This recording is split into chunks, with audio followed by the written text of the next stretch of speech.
اما بعد فاعوذ باللہ من الشیطان الرجیم بسم اللہ الرحمن الرحیم رب اشرح لی صدری ویسر لی امری واحلل عقدۃ من لسانی یفقہوا قولی اللہم صل علی محمد وعلی آل محمد کما صلیت علی ابراہیم وعلی آل ابراہیم انک حمید مجید اللہم بارک علی محمد وعلی آل محمد کما بارکت علی ابراہیم وعلی آل ابراہیم انک حمید مجید وصل وسلم وبارک علی جمیع الانبیاء والمرسلین وعلی ملائکتک المقربین وعلی عبادک الصالحین وعلینا معہم یا ارحم الراحمین۔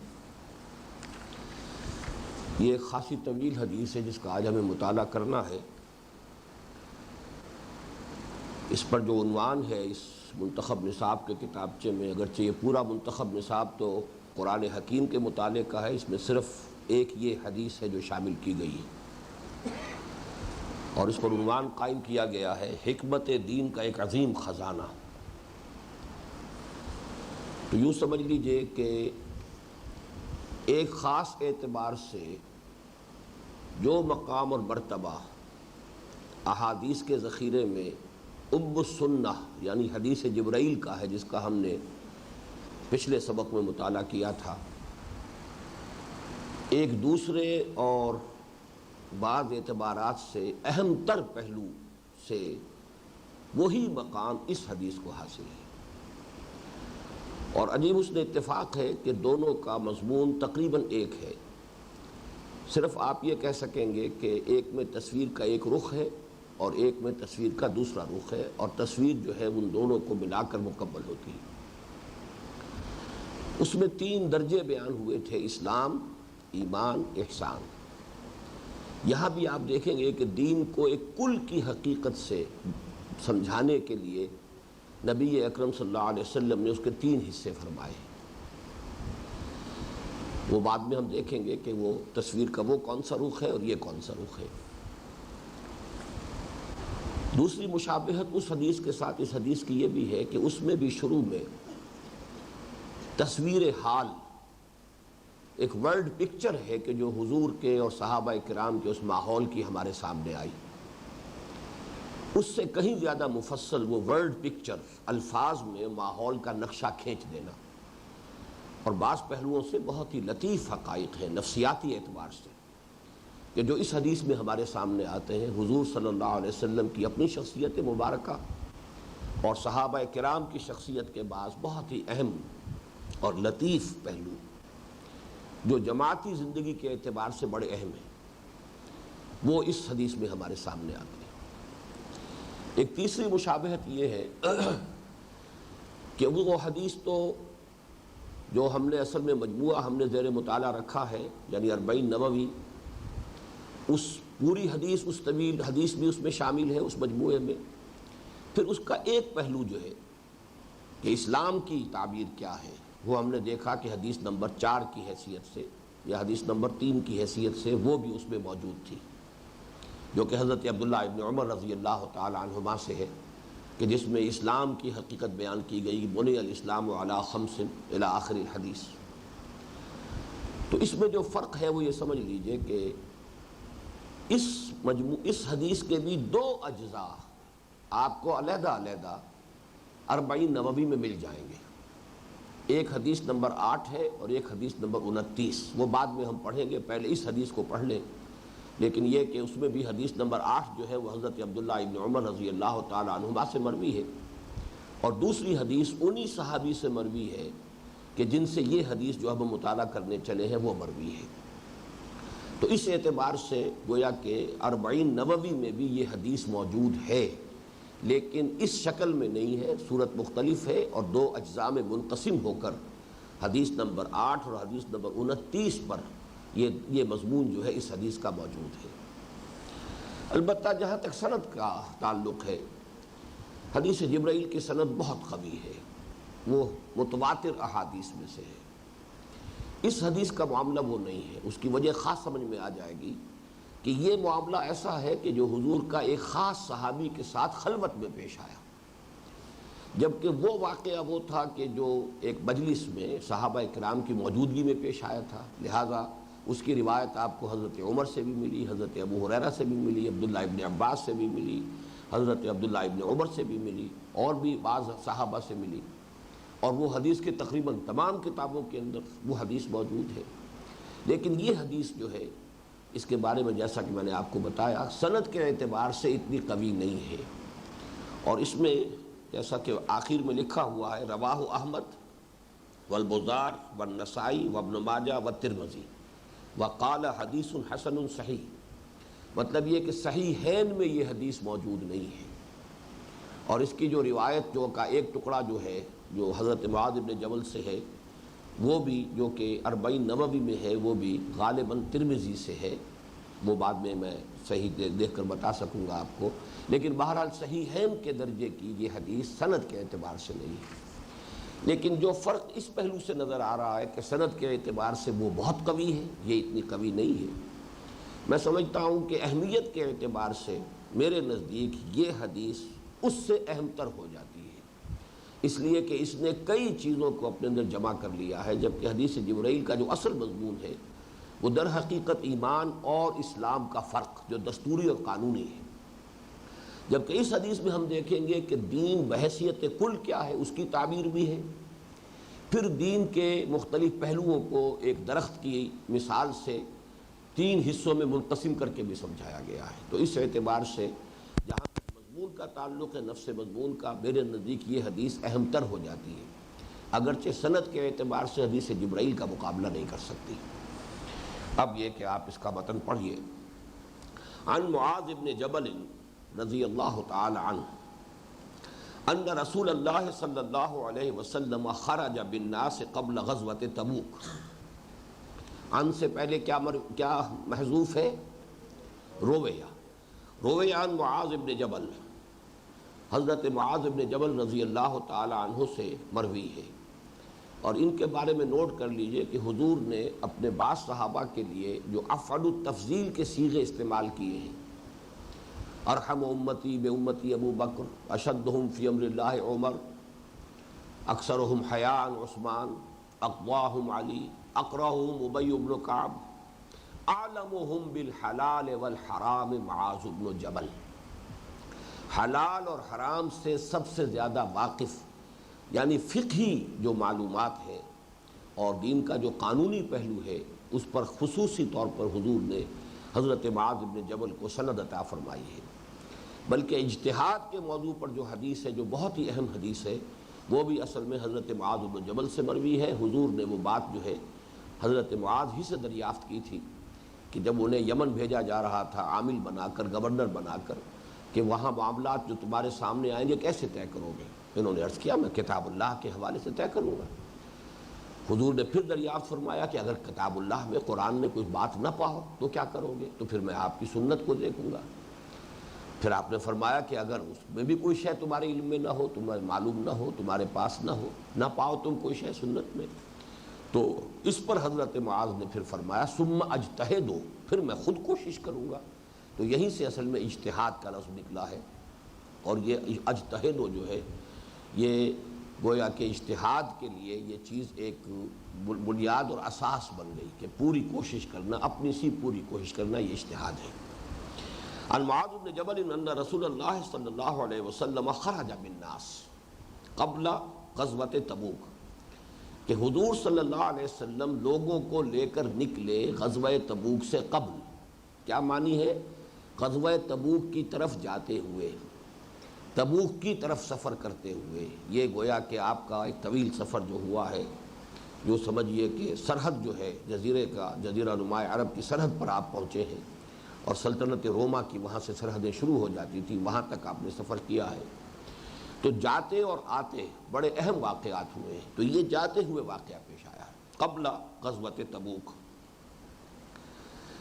فلما ان اصبح، تو جب صبح ہو گئی، صلی بالناس صلاۃ الصبح، تو لوگوں کے ساتھ نماز پڑھی، لیکن یہ صلی بے لفظی ترجمہ ہوگا لوگوں کے ساتھ نماز پڑھی، صلی بالناس، لیکن اصل میں یہ امامت کے لیے آتا ہے۔ جب عرب کہتے ہیں کسی سے صلی بنا، اس کا مطلب ہوتا ہے آپ امامت کرائیے، یعنی لفظی ترجمہ تو ہوگا ہمارے ساتھ نماز پڑھیے، صلی بنا، لیکن اصل میں مراد کیا ہوتی ہے کہ ہماری امامت کیجئے، آپ آگے بڑھیے اور ہمیں اپنی اقتداء کا شرف عطا فرمائیے۔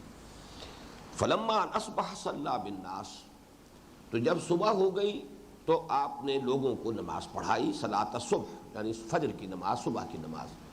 اس میں خود بخود ایک بات واضح ہو گئی کہ رات بھر سفر جاری رہا تھا، اس لیے کہ عرب کے اس صحرا میں اور شدید گرمی کا موسم تھا وہ، جس میں کہ یہ غزوہ تبوک وہ ہے پیش آیا ہے۔ تو ظاہر بات ہے کہ شدید گرمی کے موسم میں عرب کے صحرا میں دوپہر کو یا دن میں سفر کرنا تقریباً محال ہوتا ہے، تو جو بھی سفر کرنا ہوتا ہے وہ قافلے رات کے وقت جو ہے وہ سفر اپنا قطع کرتے ہیں، اور پھر یہ کہ صبح کی نماز پڑھ کر پھر سفر جاری رکھتے ہیں یہاں تک کہ دھوپ میں تمازت ہو جائے۔ پھر جب تمازت ہو گئی تو پھر کہیں نہ کہیں پڑاؤ ڈال دیا اور وہاں پر قیام کیا، پھر جب دھوپ کی تمازت کم ہو گئی شام کو پھر اپنا سفر شروع کیا۔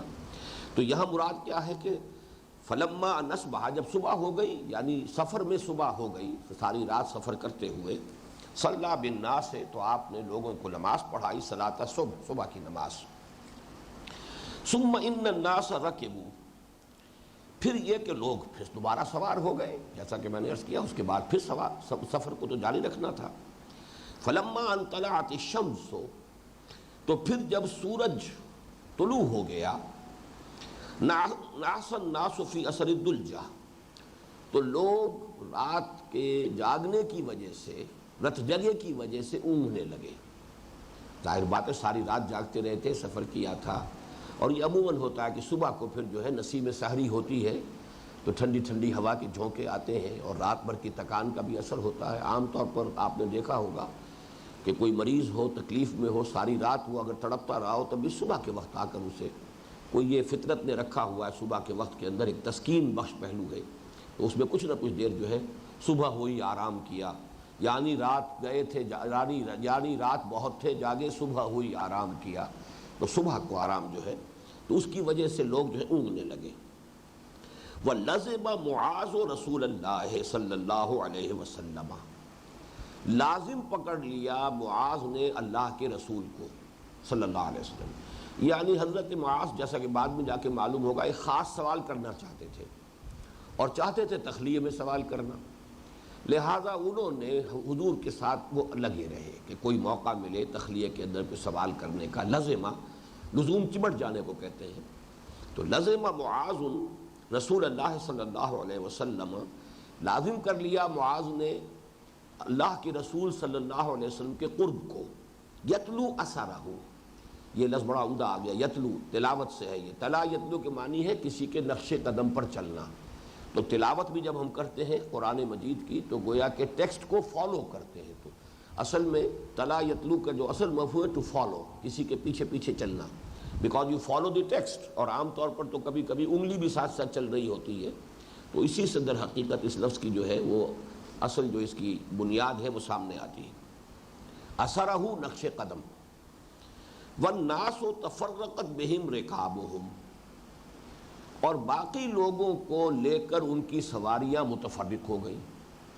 اب ظاہر بات ہے کہ جب اونٹنی کو یا اونٹ کو یہ محسوس ہوا کہ میرا جو سوار ہے وہ تو اونگ رہا ہے، تو وہ تو اس کے اپنے جی میں آیا تو ادھر کو رخ کر لیا، کہیں اگر اسے کوئی کیکر کا درخت نظر آ گیا، گویا کہ ناشتے کا امکان اسے نظر آیا کہ وہاں جا کر کچھ نہ کچھ وہ پتے کھا لے، تو اس نے ادھر کا رخ کر لیا، کسی کو کدھر طرف رخ گیا، تو گویا کہ لشکر کی فارمیشن جو ہے وہ ٹوٹ گئی، اور تفرقت بہم رکابہم، والناس تفرقت بہم رکابہم، اور لوگوں کو ان کی سواریاں لے کر منتشر ہو گئی، علی جواد الطریق، یعنی راستے کی پوری وسعت میں، جواد کہتے ہیں وسعت کو، طریق، اب یہ وادیاں ہوتی تھی نا، کوئی سڑکیں تو بنی ہوئی ہائی ویز تو تھی نہیں، وہ تو عموماً یہی ہے، اور خاص طور پر میں چونکہ گیا بھی ہوں اس راستے پر ایک مرتبہ، تبوک تک تو نہیں پہنچا تھا لیکن قریب تک ہو آیا تھا، تو وہ اصل میں سارا یہ حجاز کا علاقہ ہے اور وادیاں ہیں، ادھر بھی پہاڑ ہیں ادھر بھی پہاڑ ہیں، اسی میں سے راستے نکلتے ہیں، تو کہیں وہ ذرا کشادہ جو ہے وہ ہو جاتا ہے، وہ میدان سا بن جاتا ہے دو پہاڑوں کے درمیان، کہیں وہ گھاٹی سی بن جاتی ہے۔ چنانچہ حضور اس کے ساتھ ایک بہت اہم واقعہ جو پیش آیا تھا، وہ آیا تھا تبوک سے واپسی پر، جبکہ لشکر ایک گھاٹی میں سے گزر رہا تھا، تو کچھ منافقین وہاں گھات لگا کر بیٹھے ہوئے تھے، اور وہ بھی چونکہ ڈیسپریٹ ہو گئے تھے، وہ بھی سمجھتے تھے کہ اب آخری کوئی وار ہی ہمیں کرنا پڑے گا، ورنہ محمد صلی اللہ علیہ وسلم کو تو اب گویا کہ پورے عرب کے اوپر ایک طرح کا غلبہ حاصل ہو چکا ہے، سن 9 میں تو یہ صورت ہو چکی تھی، لہذا گویا کہ وہ ڈیسپریٹ تھے اب، تو انہوں نے قاتلانہ حملہ کیا ہے حضور پر صلی اللہ علیہ وسلم، جبکہ آپ ایک گھاٹی میں سے گزر رہے تھے، تو گھاٹی میں سے گزرنے کی وجہ سے حضور ایک ایک کر کے گویا کہ اونٹنی نکل رہی ہے، وہ تنگ راستہ تھا، تو وہاں جو چھپے ہوئے لوگ تھے انہیں حملہ کرنے کا موقع مل گیا، لیکن معلوم ہوتا ہے کہ اس مقام پر جو ہے وہ راستہ کشادہ تھا، وہ کافی چوڑی جو ہے وادی تھی، تو والناس تفرقت بہم رکابہم علی جواد الطریق تاکل و تسیر، تاکلو کچھ ناشتہ بھی فرما لیا، کچھ کھا لیا ادھر ادھر سے، کوئی پتے کو مل گئے، جھاڑی مل گئی، اس میں سے کچھ منہ مار لیا، وہ تسیر، اور چل بھی رہی ہے، تھوڑا سا کر لیا پھر چل پڑے۔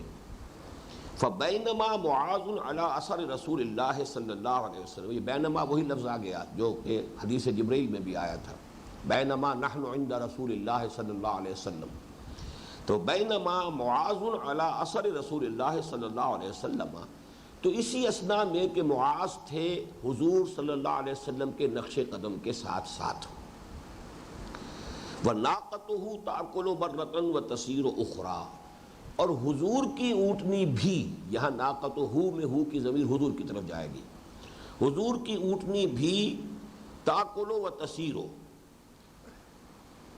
تاکل برۃ و تسیر اخرى، حضور کی اونٹنی کا بھی حال یہ تھا کہ وہ کچھ کھاتی تھی تھوڑی دیر اور پھر چلتی تھی، و تسیر اخرى، اثرت ناقۃ معاذ، اسی اثناء میں، اب یہ بینما سے یہاں لفظ جڑے گا، بینما اسی اثناء میں کہ یہ صورت تھی، اثرت ناقۃ معاذ، معاذ رضی اللہ عنہ کی اونٹنی نے ٹھوکر کھائی، فکبھھا بالزمام، تو حضرت معاذ نے اپنی اونٹنی کی زمام کو، اس کی لگام کو کھینچ کر اس کو سنبھالنے کی کوشش کی، چونکہ ٹھوکر کھائی تو وہ متزلزل ہوئی، تو حضرت معاذ نے اس کی جو لگام ہے وہ کھینچی، فحبت، اس پر وہ بدک گئی، حتی نفرت منہا ناقۃ رسول اللہ صلی اللہ علیہ وسلم، یہاں تک کہ اس کی وجہ سے حضور کی اونٹنی بھی بدک گئی، وہ دوڑ پڑی، اس لیے کہ جب ایک اونٹنی ساتھ ساتھ چلی آ رہی تھی تو حضرت معاذ کی اونٹنی نے ٹھوکر کھائی، اس کے بعد انہوں نے ذرا اس کی جو ہے لگام کھینچی، وہ بدک گئی، اور بدکنے کی وجہ سے چونکہ ساتھ ساتھ چل رہے تھے حضور کی اونٹنی کے ساتھ، تو وہ بھی بھاگ پڑی، نفرت منہا ناقۃ رسول اللہ صلی اللہ علیہ وسلم ثم ان رسول اللہ صلی اللہ علیہ وسلم کشف عنہ قناعہ، اس پر نبی اکرم صلی اللہ علیہ وسلم نے اپنے ہودج کا پردہ اٹھایا، کشف عنہ، کھولا اپنے سے، قناعہ، قناع پردہ، یعنی حضور صلی اللہ علیہ وسلم جو ہے ہودج میں ہوتے تھے اور اس کے اوپر جیسے کہ محمل ہوتا ہے اور پردے پڑے ہوتے تھے ادھر ادھر، تو جب یہ اونٹنی بھاگی حضور کی تو حضور نے اپنا ایک پردہ اٹھا کر اور ذرا دیکھا، فالتفت، اور آپ نے ادھر ادھر التفات فرمایا، دیکھا، نگاہیں اٹھائیں، فاذا لیس من الجیش رجل ادنی الیہ من معاذ، تو انہوں نے دیکھا اچانک کہ پورے لشکر میں کوئی شخص بھی ان سے معاذ سے زیادہ قریب نہیں ہے، فاذا لیس، تو اچانک آپ نے دیکھا کہ نہیں ہے، من الجیش، پورے لشکر میں سے، رجل، کوئی شخص، ادنا الیہ، ادنا قریب تر، دنا یدنو قریب ہونا، اور اسی سے دنیا بنا ہے، دنیا اسی کا مؤنث ہے ادنا کا، جیسے اکبر سے کبرا، اصغر سے صغرا، تو دنیا جو ہے وہ ادنا کا مؤنث ہے، تو ادنا الیہ،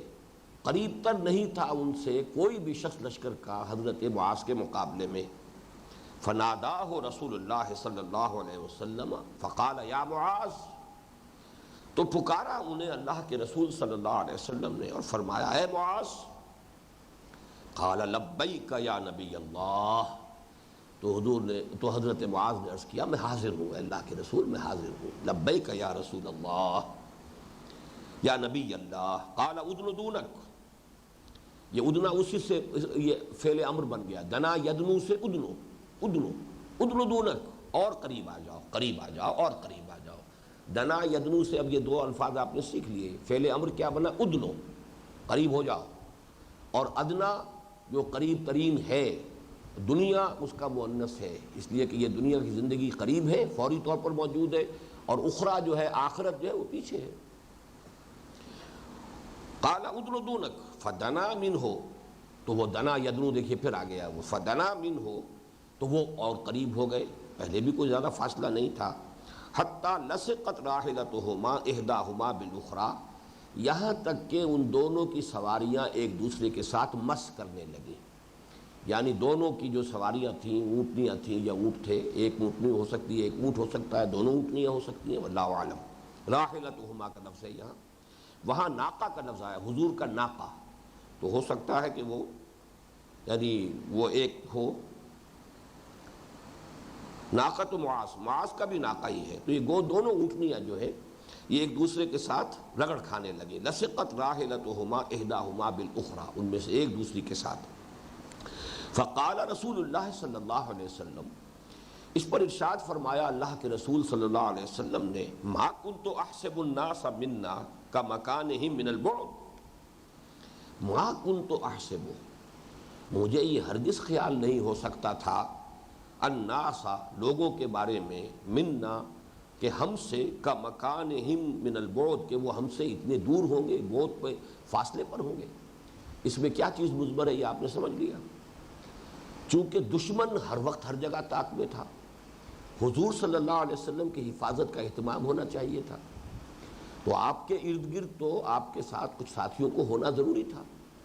چنانچہ واپسی پر جب حملہ ہوا ہے تو اس حملے میں بھی چونکہ حضرت حذیفہ ابن یمان رضی اللہ تعالیٰ عنہ حضور کے بالکل ساتھ چل رہے تھے، تو انہوں نے پھر جو ہے وہ مار مار کر ان لوگوں کو جو ہے وہ وہاں سے پیچھے بھگایا ہے، ورنہ اگر وہ بھی ساتھ نہ ہوتے تو ہو سکتا ہے کوئی حادثہ پیش آ جاتا۔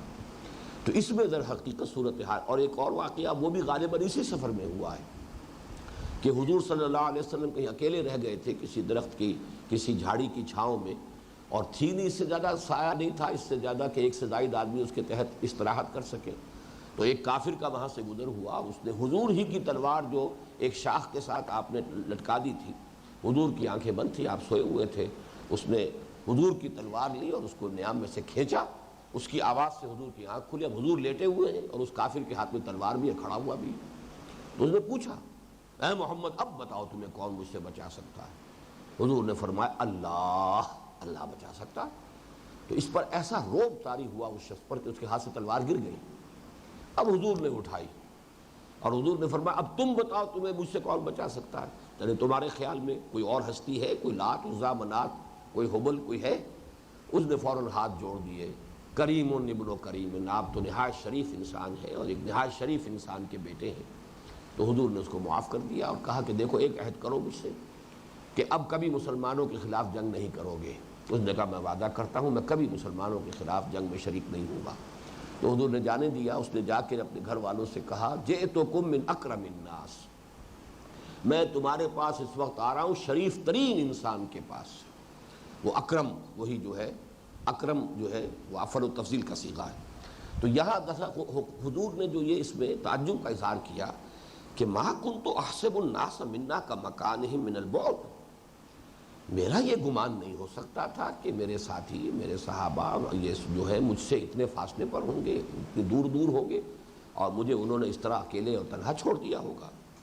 اب دیکھیے یہ ایک ایسا موقع ہے نفسیاتی اعتبار سے کہ ہم میں سے کوئی ہوتا تو ایک تو بیک بائٹنگ کرتا، ہاں جی لوگوں کے اندر تو خیال ہی نہیں کرتے، لوگ ان کے اندر جو ہے احساس نہیں ہے، ذمہ داری کا احساس نہیں ہے، بیک بائٹنگ ہوتی ہے اور اپنے نمبر بنانے کی کوشش کرتے کہ میں تو حضور بالکل ساتھ ساتھ چل رہا ہوں، میں جانثار ہوں۔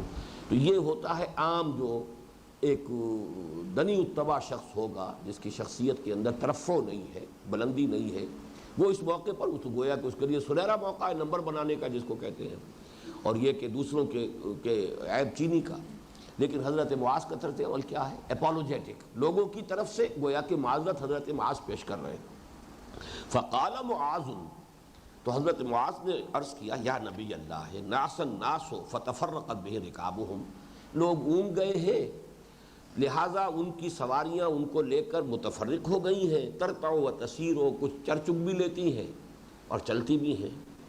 اب یہاں دیکھیے حضور کا کیا معاملہ ہے، آپ نے کس طرح اپنے آپ کو بالکل ایک انسانی سطح کے اوپر رکھا ہے.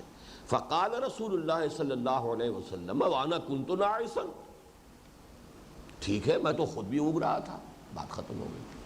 یعنی یہ کہ جب میں اونگ رہا تھا تو آخر دوسرے لوگوں کے لیے بھی یہ بشری تقاضا ہے. جب میرے ساتھ ہے میں اونگ رہا تھا تو دوسرے لوگوں کے ساتھ تو گویا کہ مجھ سے زیادہ قرین قیاس ہے کہ وہ بشری تقاضے ان کے اوپر زیادہ حاوی ہو جائیں.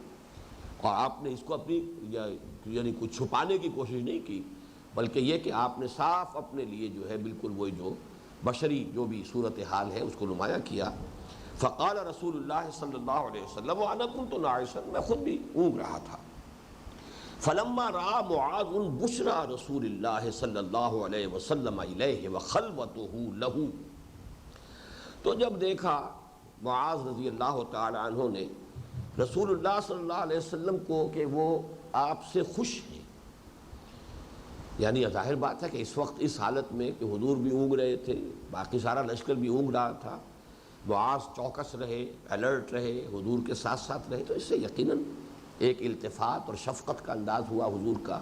تو جب حضرت معاذ نے دیکھا کہ حضور کا اس وقت مجھ پر ایک شفقت کا اور عنایت کا اور مجھ سے خوش ہونے کا اور رضا کا مسئلہ ہے، بشرا رسول اللہ صلی اللہ علیہ وسلم الیہ وخلوتہ، اور خلوت بھی مل گئی. اسی لیے تو چپکے ہوئے تھے، لگے ہوئے تھے کہ خاص کوئی موقع ملے گا تو مجھے ایک سوال کرنا ہے.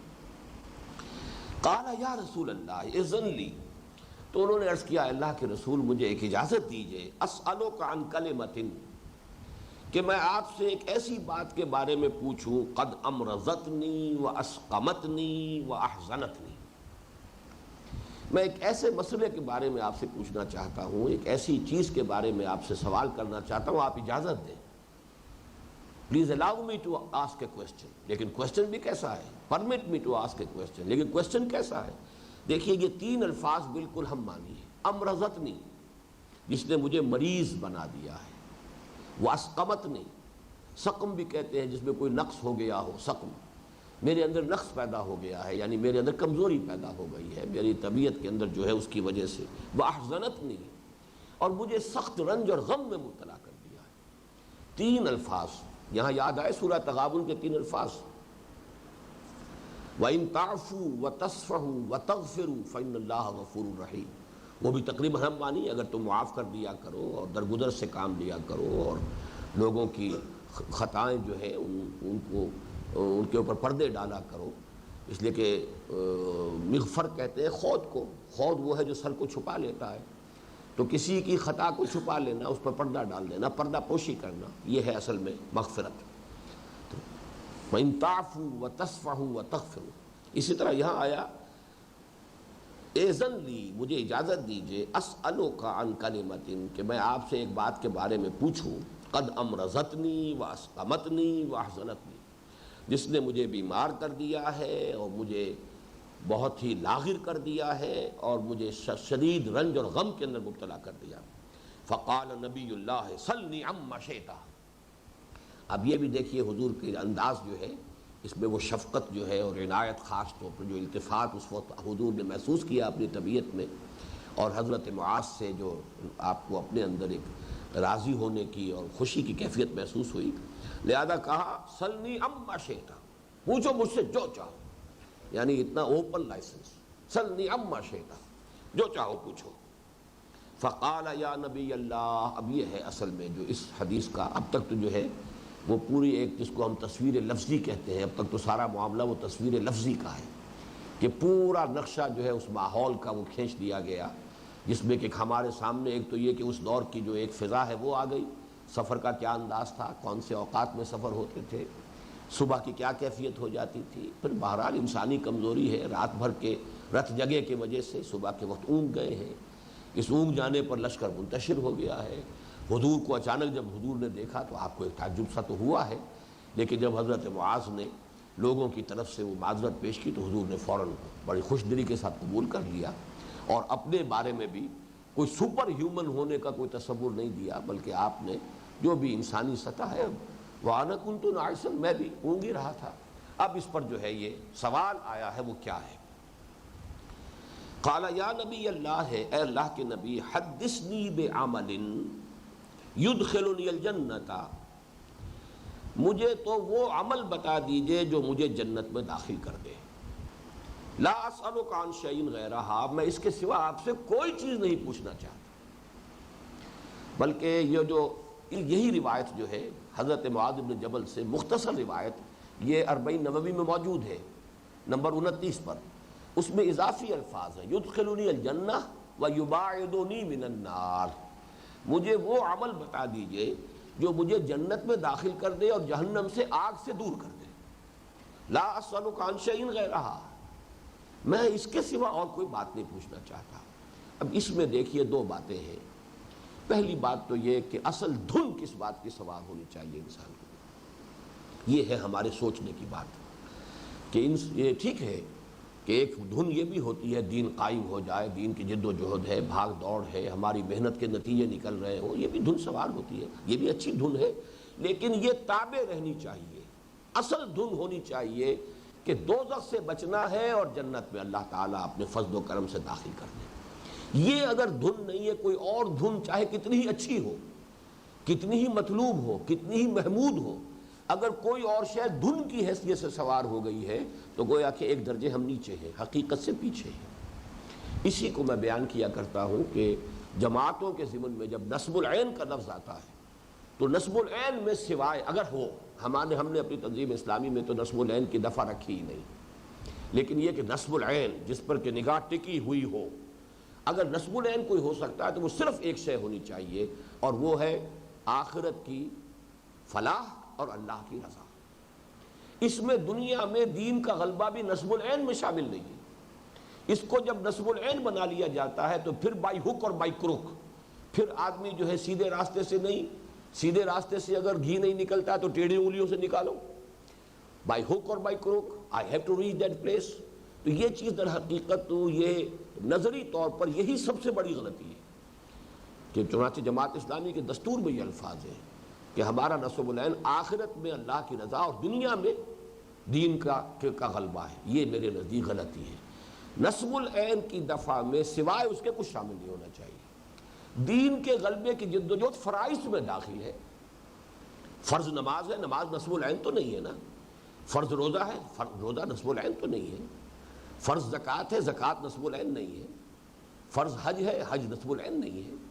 تو یا تو یہ ہو گیا ہے کہ لوگوں نے اس کو فرائض کی فہرست سے بھی خارج کر دیا کہ وہ فرض ہی نہیں رہا، اقامت دین کی جد و جہد فرض ہی نہیں. ایک تو کب یہ ہوئی، یہ تفریط ہو گئی، اور افراط کیا ہوا کہ اس کو نصب العین کا درجہ دے لیا. تو دونوں چیزیں غلط ہیں. ایک افراط ہے، ایک تفریط ہے. ایک میں بہت آگے بڑھ جانا ہے اور ایک میں اس سے اصل مقام سے بھی نیچے گرا دینا ہے. نصب العین صرف آخرت کی فلاح اور نجات اور اللہ کی رضا. نصب العین اس کے سوا کچھ نہیں ہونا چاہیے. ہاں اقامت دین کی جد و جہد فرض ہے، جیسے نماز فرض ہے، نماز کے لیے وضو شرط ہے، اسی طریقے سے اقامت دین کی جد و جہد کے لیے جماعت کا التزام شرط ہے، ورنہ ہو ہی نہیں سکتا. تو یہ اس طریقے سے چین بن جائے گی. لیکن یہ کہ اس کے لیے یہ جو یہاں پر جو خاص بات تھی کہ انہوں نے جو تین چیزیں کہیں، قد امرضتنی و اسقمتنی و احزنتنی، وہ کیا چیز ہے؟ چیز صرف یہ ہے کہ حدثنی بعمل، مجھے وہ عمل بتا دیجئے، یدخلنی الجنت، جو مجھے جنت میں داخل کر دے. اور جیسا کہ میں نے عرض کیا دوسری روایت میں اضافی الفاظ ہیں، ویباعدنی من النار، اور مجھے آگ سے دور کر دے. لا اسألک عن شیء غیرہا، اس میں بھی نوٹ کیجئے کیا بات آ رہی ہے. حضور نے تو کھلا دیا ہے، کھلا چوائس دیا، جو چاہو پوچھو. لیکن ان کے نزدیک 100 سوالوں کا ایک سوال ہے ہی یہ. باقی وہ فرما رہے ہیں، عرض کر رہے ہیں حضور سے کہ میں اس کے سوا اور کچھ نہیں پوچھنا چاہتا، مجھے تو ایک ہی دھن سوار ہے، اور وہ دھن اس طرح سوار ہے کہ قد امرضتنی و اسقمتنی و احزنتنی. دوسری بات جو یہاں قابل غور ہے، حضرت معاذ بن جبل صحابی ہیں، اور صحابی بھی چوٹی کے صحابی ہیں. میں آپ کو بتا چکا ہوں چند صحابہ ہیں جن کے بارے میں افعل التفضیل کا صیغہ آیا احادیث میں. میں آپ کو بتا چکا ہوں، ارحم امتی بے امتی ابو بکر، اشدہم فی امر اللہ عمر، اکثرہم حیاء عثمان، اقضاہم علی، اقرأہم ابی بن کعب، اسبقہم لہجۃ ابو ذر، عالمہم بالحلال والحرام معاذ بن جبل. میرے علم کی حد تک اور کسی کے لیے یہ افعال التفضیل کا صیغہ نہیں آیا. تو گویا کہ چوٹی کے ان 7 صحابہ میں سے ہو گئے، اور نہیں تو زیادہ چلیے 20-25 صحابہ میں سے ہوں گے، لیکن ان کو بھی فکر دامنگیر ہے. اس کا کنٹراسٹ ببی تفاوت رہ از کچھ آستاب کجا، ہم نسلی اسلام کے اوپر بھی جنت کے ٹھیکیدار ہیں. جنت تو گویا کہ ہماری موروثی جو ہے، جاگیر ہے، وہ تو ہمیں ملنی ہی ملنی ہے کچھ بھی ہو جائے، اور وہ بھی صرف موروثی اسلام کی بنیاد پر. نہ اس کے لیے کوئی اثار ہے، نہ اس کے لیے کوئی قربانی ہے، نہ اس کے لیے کوئی جاں فشانی ہے، نہ اس کے لیے کوئی سرفروشی ہے. تو اور مقام اپنا یہ کہ گویا کہ شفاعت باطلہ کا ایک تصور ذہنوں پر ایسا بیٹھا ہوا ہے کہ جس کی وجہ سے نچنت ہے پوری امت. گویا کہ ہمارے لیے تو جنت بنائی گئی ہے، ہمارے لیے سوال ہی پیدا نہیں ہوتا. اور بالکل وہی کیفیت کہ جہنم میں اگر جھونکے بھی گئے تو چند دن کے لیے پھر ہمیں نکال دیا جائے گا. لن تمسنا النار الا ایام معدودہ، وہی جو عقیدہ، غلط عقیدہ اور وشفل تھنکنگ، امانی جو بنی اسرائیل کے تھے، یہود کے تھے، وہی ہمارے اندر پیدا ہو چکے ہیں. تو یہ نقطہ بہت نوٹ کرنے کا ہے کہ حدثنی بعمل یدخلنی الجنہ، مجھے بتائیے وہ عمل جو مجھے داخل کر دے جنت میں، اور اضافی الفاظ وَيُبَاعِدُنِي مِنَ النَّارِ، اور مجھے دور کر دے جہنم سے. لا أَسْأَلُكَ عَنْ شَيْءٍ غَيْرَهَا، میں اس کے سوا آپ سے اور کچھ نہیں پوچھنا چاہتا. قال نبی اللہ صلی اللہ علیہ وسلم، اس پر دیکھیں تحسین فرمائی ہے اللہ کے رسول صلی اللہ علیہ وسلم نے. بخن بخن بخن بخن، یہ تحسین کا کلمہ ہے عربی زبان میں. بہت اچھا بہت اچھا. لیکن میں یہ بھی بتایا کرتا ہوں کہ ہم بھی کہتے ہیں بہت خوب بہت خوب، تو بہت کا بے لے لیجئے، خوب کا خے لے لیجئے، تو یہ بخ بن گیا. بہت خوب سے گویا کہ اس کے انیشیلز بن گئے بخن بخن، بہت خوب بہت خوب. لقد سألت بعظیم، لقد سألت بعظیم ثلاثا، تم نے اے معاذ یقیناً بہت بڑی بات پوچھی ہے. تم نے اے معاذ یقیناً بہت بڑا سوال کیا ہے. یقیناً تم نے اے معاذ بہت وہی بات پوچھی ہے جو پوچھنے کی ہے، وہی سوال کیا ہے جو کرنے کا ہے. ثلاثا، 3 مرتبہ. لقد سألت بشیء عظیم، لقد سألت بعظیم، لقد سألت بعظیم. تم نے معاذ، اب یہ شاباش دینے کا انداز ہے. یہ بھی یعنی کسی بھی استاذ کے لیے، مربی کے لیے، اپنے کسی شاگرد کے لیے شاباش کا انداز جو ہوتا ہے وہ بھی بہت اہم ہوتا ہے، ان کی حوصلہ افزائی ہوتی ہے. ثلاثا وَإِنَّهُ لَيَسِيرٌ عَلَى مَنْ أَرَادَ اللَّهُ بِهِ الْخَيْرِ، اور یہ یقیناً بہت آسان ہے مگر کس کے لیے؟ جس کے لیے اللہ تعالیٰ نے خیر کا ارادہ کر لیا. اب اس میں یہ ہے کہ کسی کو بھی اپنے کسی عمل پر ناش نہیں ہو جانا چاہیے. اگر کوئی کسی شخص کو خیر جو آگے آئے گا کہ وہ خیر کیا ہے اور وہ عمل کیا ہے، اس کی توفیق مل رہی ہو تو سوچنا یہ چاہیے کہ یہ صرف اللہ کی طرف سے ہے، یہ مجھے اللہ تعالیٰ کے فضل سے حاصل ہوا ہے، اس میں میرا کوئی کمال نہیں ہے. انہ لیسیر علی من اراد اللہ بہ الخیر، وہ یقیناً بہت آسان ہے، بہت ہلکا ہے ایسے شخص کے لیے جس کے لیے اللہ تعالیٰ نے خیر کا ارادہ کر لیا ہو. فلم يحدثه بشيء الا قاله 3 مرات حرصا لكي ما يتقنه عنه، تو کوئی بات حضور نے نہیں ارشاد فرمائی حضرت معاذ سے مگر یہ کہ اسے 3 مرتبہ دہرایا. ہر کلمے کو 3 مرتبہ آپ نے تکرار کے ساتھ. حالانکہ عام مجالس میں تو ہم اس کا یہ سبب سمجھتے ہیں کہ ایک مجمع بیٹھا ہوا ہے اور کوئی لاؤڈ سپیکر تو ہے نہیں، تو حضور داہنی طرف رخ کر کے فرماتے تھے، پھر یہ کہ سامنے رخ کر کے فرمایا تاکہ اب جو سامنے بیٹھے ہوئے لوگ ان کو سمجھ میں آ جائے، پھر بائیں طرف رخ کر کے اسی کو دہرایا تاکہ بائیں ہاتھ والوں کی سمجھ میں بھی آ جائے. لیکن یہاں نوٹ کیجئے، چونکہ آدمی ایک ہی ہے، کوئی مجمع نہیں ہے، تو یہاں تکرار کیوں ہو رہی ہے؟ اس کی وجہ جو ہے بیان کی گئی. حرصاً لکی ما یتقنہ عنہ، اس لالچ میں، اس خواہش میں کہ وہ الفاظ حضرت معاذ کو جو کہ تو یاد ہو جائیں حضور صلی اللہ علیہ وسلم کے، تاکہ ان میں کوئی رد و بدل نہ ہو، اور وہ الفاظ جو ہیں جو کہ تو امت کو منتقل ہو جائیں. اس لیے کہ اب جو جوابات آ رہے ہیں، ایک جواب آپ نے دیا، پھر خود آپ مزید کچھ فرمائیں گے، تو یہ ہے اصل میں کہ جو حکمت دین کا ایک بہت عظیم خزانہ ہے. اللہ تعالیٰ مجھے اور آپ کو اس سے بہتر انداز میں مستفید ہونے کی توفیق عطا فرمائے. یا نبی اللہ حدثنی بعمل یدخلنی الجنہ لا اسألک عن شیء غیرہ، جس پر کہ حضور صلی اللہ علیہ وسلم نے انہیں شاباش دی. لقد سألت بعظیم، 3 مرتبہ آپ نے یہ الفاظ دہرائے. اور پھر بخن بخن بخن، بہت عمدہ، بہت خوب، بہت اچھا. انہ لیسیر لقد سالت بعظیم بخن بخن انہ لیسیر علی من اراد اللہ بالخیر فلم یحدث بشیء. کوئی بات بھی آپ نے نہیں فرمائی مگر یہ کہ اسے 3 مرتبہ ضرور دہرایا تاکہ وہ اسے اچھی طرح اپنے حافظے میں محفوظ کر لیں. اب وہ اصل مضمون شروع ہو رہا ہے. فقال نبی اللہ صلی اللہ علیہ وسلم، تو فرمایا نبی اکرم صلی اللہ علیہ وسلم نے، تؤمن باللہ. اب یہاں پر نوٹ کیجئے کہ لفظ تشہدو نہیں ہے، تؤمن. اسلام کو اگر علیحدہ کرتے تو اس میں شہادت کا لفظ آتا. وہاں تو بنی الاسلام علی 5، شہادت اللہ الہ الا اللہ وان محمد رسول اللہ واقام الصلاۃ وایتاء الزکوٰۃ وصوم رمضان وحج البیت. یہ گویا کہ ارکان اسلام میں لفظ ایمان نہیں آئے گا بلکہ وہاں شہادت آئے گی. اس پر ہم تفصیل سے گفتگو کر چکے ہیں.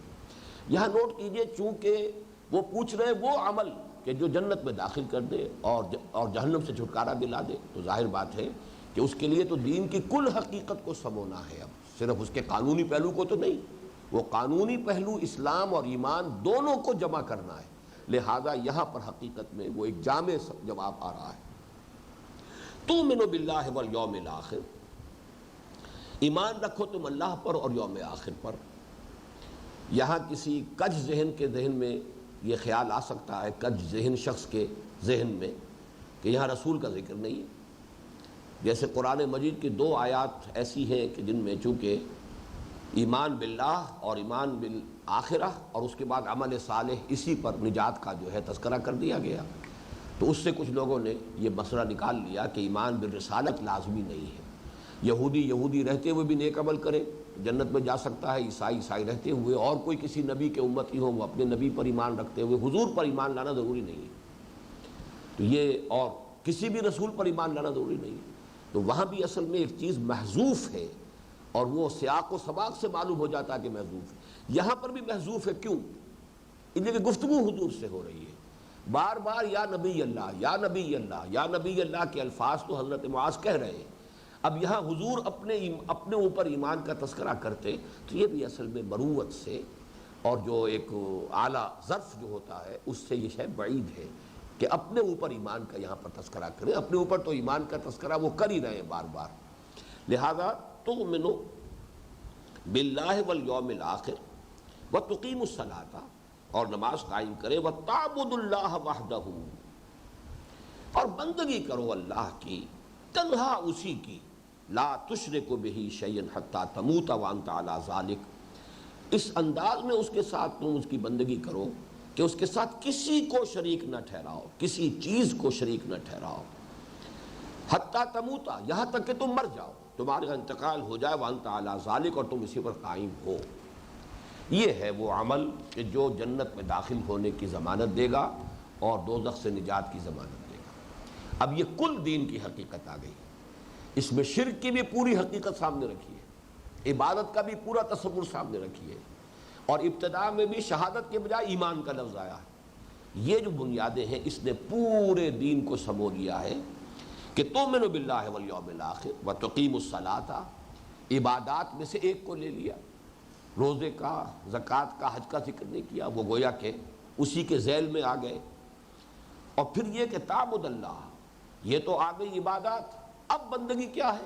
ہمہ تن ہمہ وجوہ، پوری زندگی میں اس کی اطاعت، اس کی محبت کے جذبے سے سرشار ہو کر، اور اس میں بھی شان یہ ہو لا تشرکوا بہ شیئا، کہ شرک کا کوئی شائبہ پیدا نہ ہونے پائے، توکل نہ ہو کسی شے پر، وسائل پر، ذرائع پر، مادی چیزوں پر توکل نہ ہو، ورنہ یہ شرک فی توکل ہو جائے گا.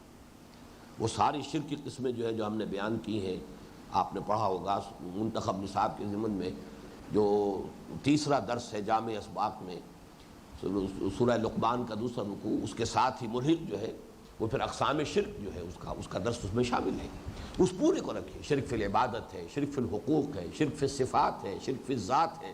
اس ہر نوع کے شرک سے پاک رہتے ہوئے ہم تن اللہ کی بندگی کرتے ہوئے عبادات کا التزام اور ایمان اللہ پر، ایمان حقیقی، تصدیق قلبی کے ساتھ اللہ پر، آخرت پر اور رسالت پر.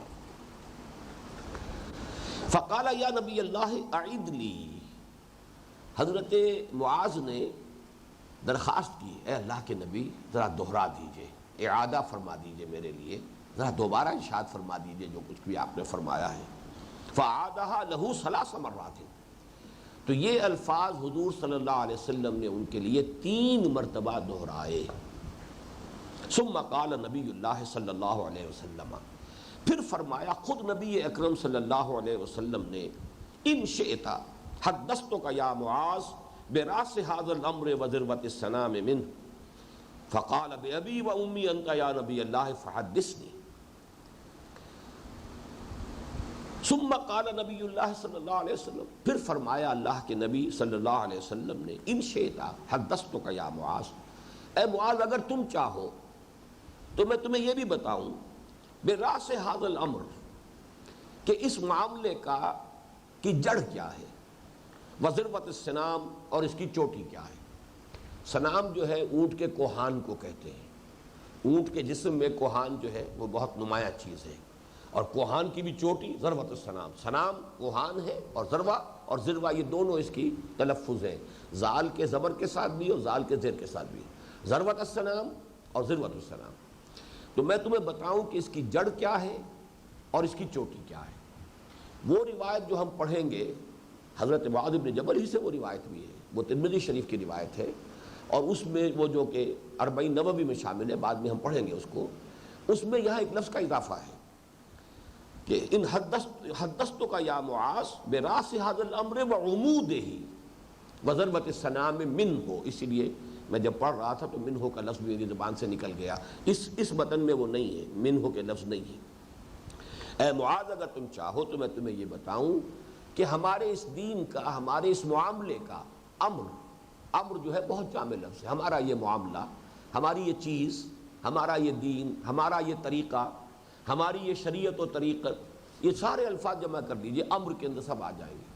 تو میں تمہیں بتاؤں براس هذا الامر، راس سر کو بھی کہتے ہیں اور راس بنیاد کو بھی کہتے ہیں، راس هذا الامر وذروۃ السنام، اور اس کی چوٹی۔ چونکہ دوسری حدیث میں تیسرا لفظ درمیان میں عمود ہی، عمود کہتے ہیں ستون کو، تو ستون کے نیچے بنیاد ہوتی ہے، اوپر چھت ہوتی ہے، یا درخت کی مثال کہ درخت کی ایک جڑ ہے جو زیر زمین ہے، اور درخت کا ایک تنا ہے، اور تنے کے اوپر جو ہے پھر وہ شاخیں ہیں، پتے ہیں، اگر وہ پھلدار درخت ہے تو پھل وہیں لگے گا، پھولدار پودا ہے تو پھول وہیں لگے گا، تو جس کو برگ و بار کہتے ہیں، پتے اور جو اس کا پھل ہے وہ اوپر کے حصے میں آتا ہے، وہ چوٹی پر آتا ہے، تنا جو ہے وہ در حقیقت اس کو سپورٹ کر رہا ہے، اٹھائے ہوئے ہیں، اور نیچے جو ہے وہ جڑ ہے۔ تو یہ 3 حصوں میں تقسیم کر کے نبی اکرم صلی اللہ علیہ وسلم نے دین کی کل حقیقت کو بیان فرمایا۔ فقال، انہوں نے، حضور نے فرمایا اگر تم چاہو تو میں یہ بھی بتاؤں۔ تو میرے عام طور پر پھر جو الفاظ ہوتے ہیں اس مقام پر کئی مرتبہ درس دیا ہے کہ معلوم ہوتا ہے کہ حضور کا دریائے سخاوت جوش میں ہے، کیونکہ پہلے الفاظ آ چکے ہیں کہ حضرت معاذ نے دیکھا کہ حضور مجھ سے اس وقت خوش ہے، آپ کی شفقت ہے، عنایت ہے، آپ اس وقت مجھ سے راضی ہیں، تبھی آپ کو موقع ملا، خلوت بھی ہے تو آپ نے وہ سوال کر لیا۔ نہ معلوم کب سے اپنے دل میں لیے بیٹھے ہوں گے کہ میں یہ سوال کروں حضور سے، اور کروں ایسے موقع پر کہ جبکہ بالکل انڈیویجول گفتگو ہو رہی ہو، پی پی کال ہو رہی ہو، کوئی اور نہ ہو، ذاتی طور پر میں سوال کروں اور حضور مجھے جواب دیں۔ وہ سوال بھی کیا تھا کہ جو ہر انسان کو، ہر مسلمان کے سامنے ہونا چاہیے، لیکن اب حضور نے اس سے آگے بڑھ کے فرمایا اگر تم چاہو تو میں تمہیں یہ بھی بتاؤں کہ یہ جو میں نے تمہیں کل دین کی حقیقت کو ایک عبارت میں سمو دیا، اب اس کے حصے بھی ہیں، اور ان حصوں کی آپس میں ریلیٹیو امپورٹنس کیا ہے، لاجیکل ان کے درمیان ریلیشن شپ کیا ہے، اگر تم چاہو تو میں تمہیں یہ بھی بتاؤں۔ اسی حوالے سے میں نے اس کے لیے عنوان قائم کیا حکمت۔ حکمت اسی کا نام ہے، ایک شے ہے، اس کے اجزاء ہیں، ان اجزاء میں نسبت و تناسب کیا ہے، اس میں پرائرٹیز کی کیا ترتیب ہے، کون سی چیز اہم ہے، کون سی چیز ثانوی ہے، کون سی بنیادی ہے، یہی تو در حقیقت حکمت کے مسائل ہیں۔ ایک شے کا ظاہر ہے، اس کا باطن کیا ہے۔ تو اس حوالے سے اب حضور نے حکمت دین کی تعلیم کے لیے خود حضور صلی اللہ علیہ وسلم نے اپنے اس سخاوت علمی کا جو بھی ہے آپ کی طرف سے اظہار ہوا، ان شئت حدثتک یا معاذ براس هذا الامر وذروة السنام فقال بأبی و امی انت یا نبی اللہ فحدثنی. ظاہر بات ہے کہ حضرت معاذ کے لیے اس سے بڑی اور خوشی کی بات کیا ہو سکتی تھی. انہوں نے فوراً عرض کیا کہ میرے ماں باپ آپ پر قربان ہوں، اے اللہ کے نبی ضرور فرمائیے، ضرور بتائیے کہ ہر ساقی باریخ عین الطاف، جو بھی آپ میری جھولی میں ڈالیں گے وہ آپ کا فضل و کرم ہے، آپ کی عطا ہے، آپ کی جود ہے، آپ کی عنایت ہے. فقال نبی اللہ صلی اللہ علیہ وسلم ان رأس هذا الامر ان تشهد. اب نوٹ کیجئے شہادت کا لفظ آ گیا، یہ ہے جڑ اس معاملے کی، ہمارے اس دین کی کل حقیقت کی جڑ کیا ہے؟ کہ تو گواہی دے اللہ الہ الا اللہ وحدہ لا شریک لہ وان محمدا عبدہ ورسولہ، کہ تو گواہی دے کہ اللہ کے سوا کوئی معبود نہیں ہے، وہ تنہا ہے، اس کے ساتھ کوئی شریک نہیں ہے، اور یہ کہ تو اس بات کی گواہی دے کہ محمد صلی اللہ علیہ وسلم اس کے بندے ہیں اور رسول ہیں. وَأَنَّ قَوَامَ هَذَا اللَّفْظ، اب قوام کا لفظ آیا ہے، وہاں عمود ہے غالباً جہاں تک مجھے یاد پڑتا ہے، دوسری روایت میں عمود کا لفظ ہے. قوام کہتے ہیں کسی شے کو کھڑی رکھنے والی چیز، سہارا. قام یقوم اسی سے قوام بنا ہے، کسی شے کو کھڑی رکھنے والی شے. ظاہر بات ہے درخت کے اندر وہ قوام کیا ہے؟ وہ اس کا تنا ہے. چھت کے لیے قوام کیا ہے؟ اس کے ستون ہیں، پلرز ہیں، جس کے اوپر یہ ساری عمارت کھڑی ہوئی ہے. درمیان میں یہ سب جو ہے برک ورک ہے، لیکن اصل جو ہے عمارت وہ تو پوری پلرز کے اوپر آج کل بنتی ہے. تو قوام وہ ہے کہ جو سپورٹ کر رہا ہو کسی شے کو، کسی چیز کو اٹھائے ہوئے ہو. وَأَنَّ قَوَامَ هَذَا الْأَمْرِ إِقَامُ الصَّلَاةِ وَإِيتَاءُ الزَّكَاةِ. اس معاملے کے لیے سہارا، اس کو کھڑا رکھنے والی شے، اس دین کے درخت کا، شجرہ طیبہ کا جو تنا ہے وہ کیا ہے؟ نماز کا قائم کرنا اور زکوٰۃ کی ادائیگی. وَأَنَّ ذِرْوَةَ السَّنَامِ مِنْهُ، اور اس کی چوٹی الجہاد فی سبیل اللہ، وہ ہے جہاد فی سبیل اللہ. اب یہاں دیکھیے، اس کو کوریلیٹ کیجئے وہ جو حدیث جبرائیل کے ساتھ جو احسان کے درجے میں آیا تھا، اور میں نے آپ کو نوٹ کرا دیا تھا کہ حضرت عمر رضی اللہ تعالیٰ عنہ کی روایت میں تو چونکہ ایک لفظ آیا ان تعبد اللہ کانک تراہ، اور ہمارے ذہنوں میں عبادت کا تصور نماز روزہ تک محدود ہے، اس لیے وہ سارا تصوف کے کوچے کے اندر جو ہے وہ معاملہ جو ہے ان چیزوں کے ساتھ منسلک ہو کر رہ گیا. جبکہ یہاں وہ لفظ آ گیا، وہاں پر بھی ایک روایت میں ہے ان تعمل للہ کانک تراہ، ان تخشع للہ کانک تراہ، ان تعبد للہ کانک تراہ فإن لم تکن تراہ فإنہ یراک. یہاں جو ہے لفظ آ گیا جہاد فی سبیل اللہ، اس کی چوٹی جہاد فی سبیل اللہ ہے. بس یہ شے جو ہے اس کو اچھے طریقے سے سمجھ لینے کی ضرورت ہے. دین کا پورا ڈھانچہ، اس میں نماز، روزہ، حج، زکوٰۃ. اب جو ہم نے ایک سہ منزلہ عمارت کبھی بنائی تھی، نقشہ بنایا تھا، نیچے شہادت، اور شہادت کے نیچے جائے گا ایمان. شہادت جو ہے وہ گویا کہ پلنتھ لیول ہے، اس کے اوپر 4 ستون کھڑے ہیں، ستونوں کے اوپر اسلام آ گیا. لیکن اس سے اوپر 2 منزلیں ہیں، شہادت علی الناس یا تبلیغ اور اقامت دین. ان دونوں کے لیے جد و جہد کا نام جہاد ہے. اس لیے کہ دعوت و تبلیغ ہے، امر بالمعروف و نہی عن المنکر ہے، چاہے کچھ بھی آپ اس میں کر رہے ہیں. شہادت علی الناس کے لیے جو جد و جہد، جو کوشش کر رہے ہیں، دامے درمے سخنے کر رہے ہیں، قلم سے کر رہے ہیں، زبان سے کر رہے ہیں، ہاتھ سے کر رہے ہیں، یہ ساری کی ساری جو ہے وہ دعوت و تبلیغ کے لیے، اس کے بعد اقامت دین اور دین کے غلبے کے لیے. ان دونوں کی جد و جہد کا، ان دونوں مرحلوں کی جو جد و جہد ہے، سعی ہے، اس کا جامع عنوان جہاد فی سبیل اللہ. وہ جہاد مکے میں جو ہو رہا تھا وہ دعوت و تبلیغ اور نصیحت، تلقین، وعظ، اور یہ کہ ریزسٹنس، کہ جو بھی پرسیکیوشن ہو رہی ہے، جو بھی تکلیفیں جھیلنی پڑ رہی ہیں ان کو برداشت کرنا، صبر، یہ وہاں ہو رہا تھا. لیکن یہ کہ مدینے میں آ کر پھر اس میں ایک اقدام، ایک چیلنج کرنے کا مرحلہ، پھر اس میں قتال کا مرحلہ بھی آ گیا. تو وہ ساری چیزیں یہاں پر آ جائیں گی جہاد فی سبیل اللہ میں. تو گویا کہ 3 حصوں میں حضور نے یہاں تقسیم کر کے بتایا. اب دیکھیے پہلے جو الفاظ آئے تھے اس میں قوام کا لفظ نہیں تھا. ان شئت حدثتک یا معاذ براس الامر ھذا الامر وذروۃ السنام. لیکن اب جب آپ نے بیان فرمایا تو وہ تیسری چیز بھی آ گئی. دوسری روایت میں اس کا ذکر پہلے ہی موجود ہے. تو یہاں پر فرمایا ان راس ھذا الامر، ان راس ھذا الامر تشہد لا الہ الا اللہ وحدہ لا شریک لہ. یہ تو پلنتھ لیول آ گیا. وان محمدا عبدہ ورسولہ. اور یہ جو ستون ہے ان میں سے 4 میں سے 2 کا تذکرہ ہو گیا، وَأَنَّ قَوَامَ هَذَا الْأَمْرِ إِقَامُ الصَّلَاةِ وَإِيتَاءُ الزَّكَاةِ وَأَنَّ ذِرْوَةَ السَّنَامِ مِنْهُ الْجِهَادُ فِي سَبِيلِ اللَّهِ وَإِنَّمَا أُمِرْتُ أَنْ أُقَاتِلَ النَّاسَ، اور مجھے حکم ہوا ہے کہ میں جنگ کرتا رہوں لوگوں سے، حَتَّى يُقِيمُوا الصَّلَاةَ وَيُؤْتُوا الزَّكَاةَ وَيَشْهَدُوا أَن لَّا إِلَٰهَ إِلَّا اللَّهُ وَحْدَهُ لَا شَرِيكَ لَهُ وَأَنَّ مُحَمَّدًا عَبْدُهُ وَرَسُولُهُ فَإِذَا فَعَلُوا ذَلِكَ فَقَدِ اعْتَصَمُوا وَعَصَمُوا دِمَاءَهُمْ وَأَمْوَالَهُمْ إِلَّا بِحَقِّهَا وَحِسَابُهُمْ عَلَى اللَّهِ عَزَّ وَجَلَّ۔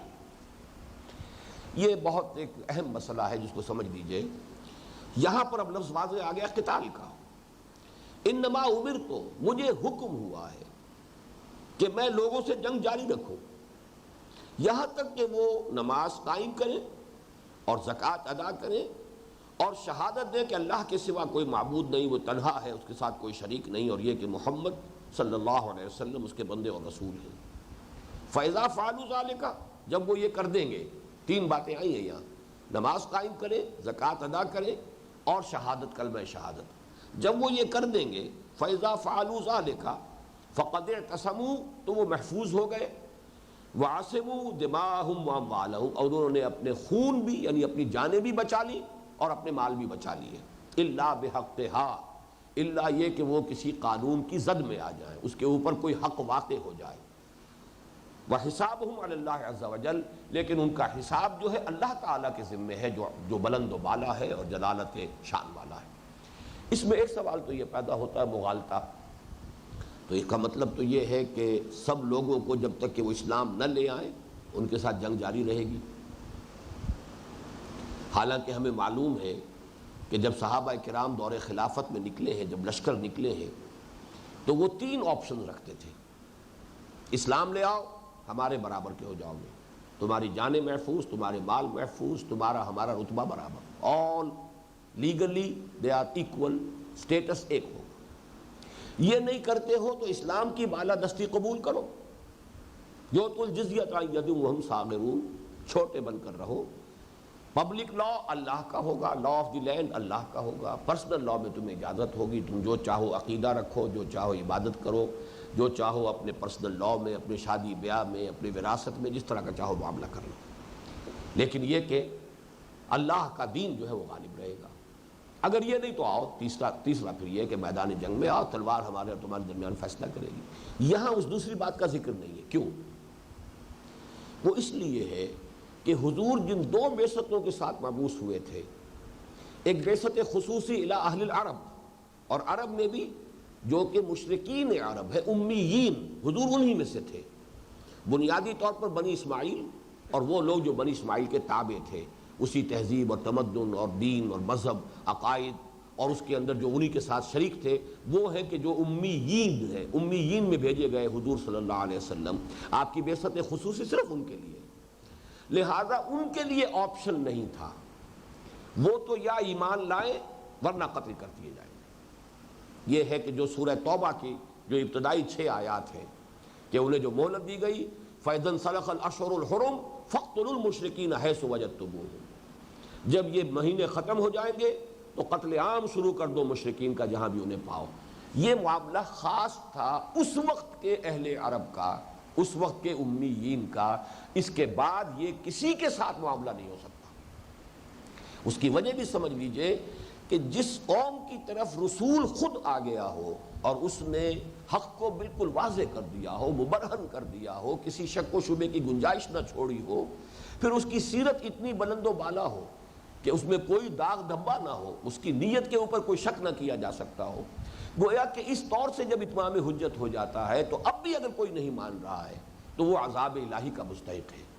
وہ عذاب الہی یا جیسے قوم نوح پر آیا وہ غرق کر دی گئی، قوم ہود پر آیا وہ ایک تیز آندھی جو ہے چلی ہے، اس نے سب کو ہلاک کر دیا، یا یہ کہ قوم سمود پر آیا، یا جس طریقے سے کہ جو بستیاں تھیں عمورہ اور صدوم کی بستیاں ان پر آیا، اس لیے کہ ان کے اوپر آپ کو معلوم ہے کہ ایسا پتھراؤ ہوا ہے کہ پوری کی پوری بستیاں جو ہے تہس نہس ہو گئی، اور پھر وہ سمندر کے اندر ڈیڈ سی، نام ہی اس سمندر کا ڈیڈ سی ہے، اسی کے اندر جو ہے وہ غرق بھی ہو گئی، اسی کے اندر ان کے اب ڈیبرس اگر کوئی ان کا ہے تو اس کے اندر ہے، باہر نظر نہیں آتا۔ اسی طریقے سے آل فرعون انہیں لا کر غرق کر دیا گیا سمندر کے اندر۔ تو اس حوالے سے وہ عذاب کسی نہ کسی شکل میں آتا ہے.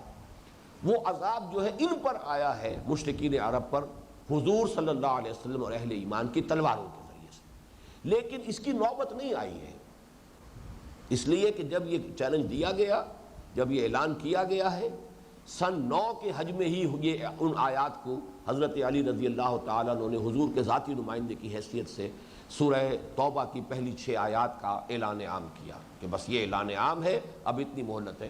اس کے بعد سارا عرب ایمان لے آیا، یا جو لوگ اپنے کوہ پر رہنا چاہتے تھے وہ وہاں سے بھاگ گئے. اب انہوں نے ہجرت کی، جیسے کہ اکرمہ ابن ابو جہل بھی ہجرت کر رہے تھے رضی اللہ تعالی عنہ، لیکن یہ کہ جب سمندر میں پہنچے تو طوفان آ گیا. سب کے سب مشرکین تھے، لیکن کسی نے کسی لات یا عزا یا منات یا حبل کو نہیں پکارا، اللہ کو پکارا. تو انہیں خیال آیا کہ پھر اسی چیز سے ہم بھاگ رہے ہیں، محمد اسی بات کی تو دعوت ہمیں دے رہے ہیں کہ اللہ کے سوا کوئی معبود نہیں. مشکل میں آ کر تو ہم نے اسی کو پکارا ہے، نہ کسی دیوی کو پکارا، نہ دیوتا کو، نہ کسی بت کو، نہ کسی اور شے کو. لہذا ہمیں اسے واپس آ گئے اور آ کر وہ ایمان لے آئے.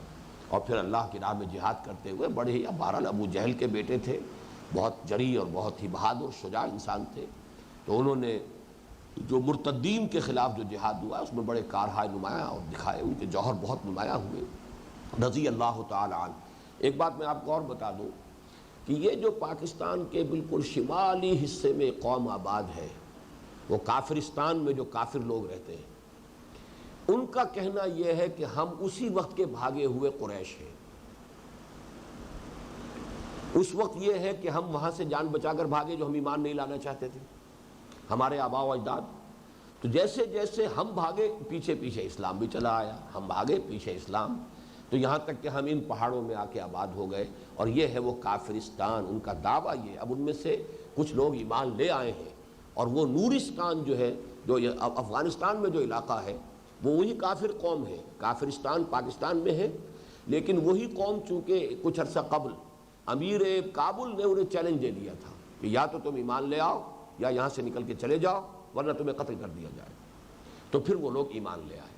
لہذا نورستان کا جو علاقہ ہے در حقیقت وہ وہی کافر ہیں جو ہمارے ہاں کافر قوم ہے، اب بھی کافر ہے. اور ان کی بڑی جو ہے حفاظت ہوتی ہے، اور ان کا کلچر محفوظ رکھا جاتا ہے. پوری دنیا سے سیاح آتے ہیں ان کو دیکھنے کے لیے. ان کی خاص عجیب قسم کی رسومات ہیں، وہ پرانے جو ہیں عربوں کے رسومات سے ملتی جلتی ہیں وہ رسومات. تو ان کا دعویٰ یہی ہے کہ ہم وہی ہیں عرب جو اسلام قبول کرنے سے منکر ہو کر بھاگے تھے، جن میں سے ایک حضرت اکرمہ ہے کہ جو واپس آ گئے، ایمان لے آئے. لیکن یہ کہ باقی جو ہے پیچھے پیچھے ان کے اسلام آ رہا تھا، اور وہ آگے آگے دوڑتے ہوئے یہاں تک کہ ان پہاڑوں میں آ گئے جو نہایت دشوار گزار علاقہ ہے. یہاں پر وہ اب بھی آباد ہے. بہرحال اس حدیث کے حوالے سے صرف یہ سمجھ لینا چاہیے کہ یہ جو فرمایا گیا امرت ان اقاتل الناس، کہ مجھے یہ کہا گیا ہے کہ میں لوگوں کے ساتھ جنگ جاری رکھوں، تو یہاں الناس عام نہیں ہے. یہاں الناس سے مراد، الناس میں الف لام جو ہے، اب کون سا ہوا یہ جنس کا ہوا یا حصر کا ہوا، کون سا ہوا؟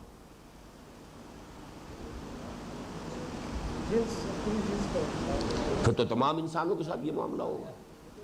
یہ لام عہد ہے، لام عہد ہے. محفوظ ذہنی یہاں ہے کہ مراد ہے قریش اور مشرکین عرب.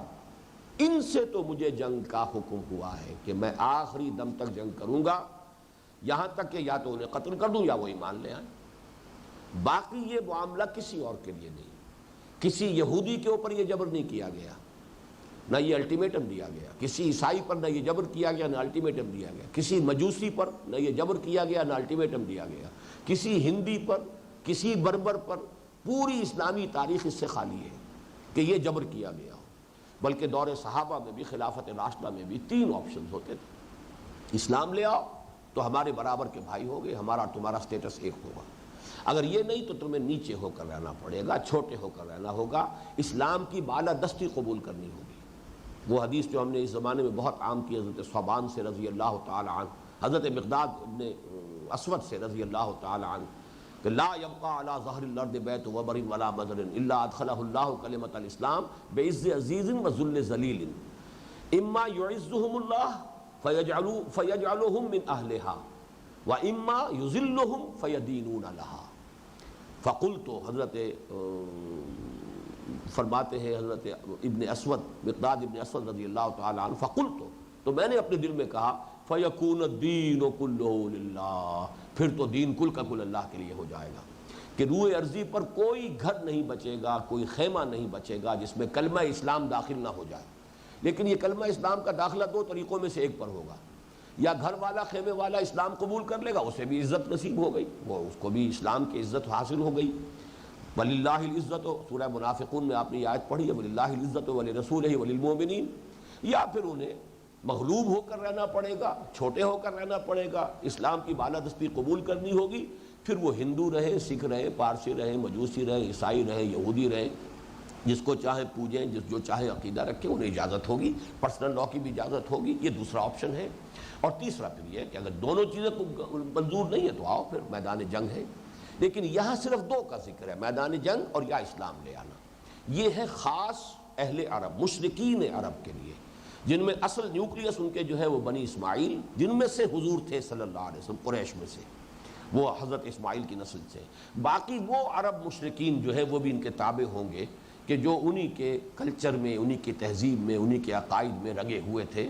لیکن اہل کتاب جو وہاں تھے، عیسائی اور یہودی، وہ اس چیز کے سے مستثنیٰ ہیں، اور یہی قاعدہ اور قانون جو ہے تمام انسانوں کے لیے رہے گا تا قیام قیامت، یہاں تک کہ جب حضرت مسیح کے نزول اور حضرت مہدی کے آنے کے بعد پھر جب کہ وہ پوری دنیا پر اسلام کا غلبہ ہوگا، اس وقت بھی جبراً کسی کو مسلمان نہیں بنایا جائے گا۔ جو چاہیں گے اسلام سے محروم رہ کر، لیکن چھوٹے ہو کر رہیں گے، یؤتوا الجزیۃ عن ید وہم صاغرون، غلبہ اسلام کا ہوگا۔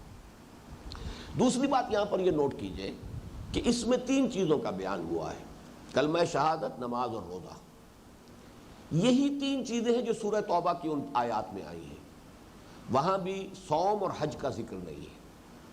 تو ایک تو یہ کہ قرآن اور حدیث کی مطابقت جو ہے اس کے حوالے سے بھی یہ پوائنٹ نوٹ کرنے کے قابل ہے، وہاں بھی یہی ہے، حتی یشہدوا ان لا الہ الا اللہ وان محمد رسول اللہ ویقیموا الصلاۃ ویؤتوا الزکاۃ فاذا فعلوا ذلک خلوا سبیلہم۔ مجھے صحیح الفاظ یاد نہیں ہے، لیکن یہ کہ بالکل تقریباً اس کے آس پاس کے الفاظ ہیں، پھر ان کا راستہ چھوڑ دو۔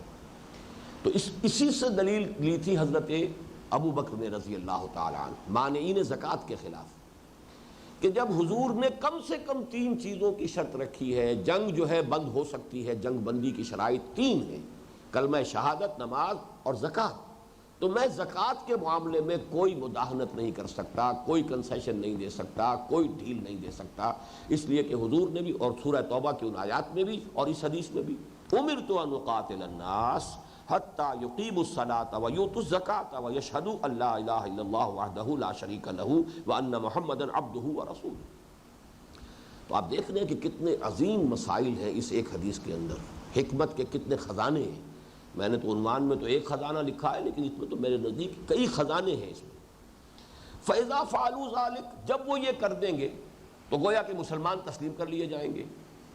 اب ان کے دل میں ایمان ہے یا نہیں، اس کا مجھ سے تعلق نہیں، حسابہم علی اللہ عز وجل، ان کا حساب اللہ کے ذمہ ہے کہ وہ نیک نیتی سے کلمہ شہادت پڑھا، انہوں نے نیک نیتی سے نماز پڑھ رہے ہیں، زکوٰۃ دے رہے ہیں، دلی آمادگی کے ساتھ، خوش دلی کے ساتھ دے رہے ہیں، یا جبراً دے رہے ہیں، مجبوراً دے رہے ہیں، منافقانہ دے رہے ہیں، یا یہ ہے کہ اصل میں اسلام کا لبادہ اوڑھا ہے، پھر کسی موقع کے انتظار میں کسی کاؤنٹر ریولوشن کی کوشش کریں گے جب بھی ہمارا موقع ہو گیا، منافقانہ وہ ایمان لائے۔